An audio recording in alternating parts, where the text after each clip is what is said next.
রসুলের ব্যবহার, সুবহানাল্লাহ বলে, সুবহানাল্লাহ। কি ব্যবহার! মসজিদে নববীতে এক বদবী এসে পেশাব করেছে মসজিদে নববীর মধ্যে।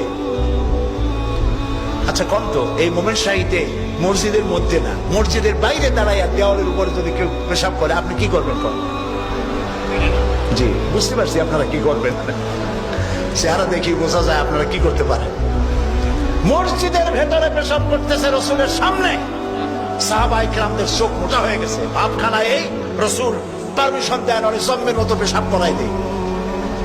রাসূলুল্লাহ বললেন না না, বাধা দিও না, তাহলে সে অসুস্থ হয়ে যেতে পারে, তার সবটা আনলোড হতে দাও।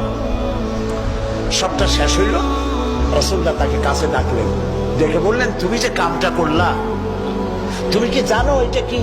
কয় না তা জানি না। তিনি বললেন এটা হলো মসজিদ, আমরা এখানে আল্লাহর সেজদা দিই।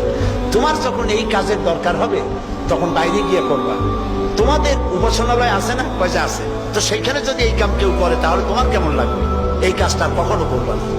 লোকটি বলল আমি তো শুনেছিলাম আপনি বাদশাহ, তা আমি এখন বুঝলাম আপনি বাদশাহ না। বাদশাহ হইলে যে কাম আমি করছি এতে তো আমার কল্লা এতক্ষণ গড়াগড়ি যাইতো। আপনি তো বাদশাহ না, আপনি অবশ্যই অবশ্যই আল্লাহর নবী, কোনো সন্দেহ নাই আমার মনের মধ্যে। এই ছিল রসুলের ব্যবহার।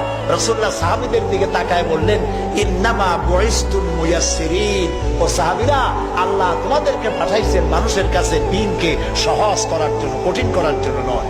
রাসূলুল্লাহ যখন দাওয়াতের লোক পাঠাতেন বলতেন ইয়াসসিরু ওয়ালা তুআসসিরু, মানুষকে সহজ করে দ্বীন বুঝাও, কঠিন করে বুঝায়ও না। বাশশিরু ওয়ালা তুনাফিরু, বেহেশতের খবর দিয়া মানুষকে দ্বীনের পথে ডাকো। জাহান্নাম জাহান্নাম, এটা করলে জাহান্নাম, সেটা করলে জাহান্নাম, জাহান্নামের ভয় দেখিয়ে মানুষকে দ্বীনের রাস্তা থেকে সরিয়ে দিও না। সুবহানাল্লাহ। এই ছিল রাসূলের ব্যবহার।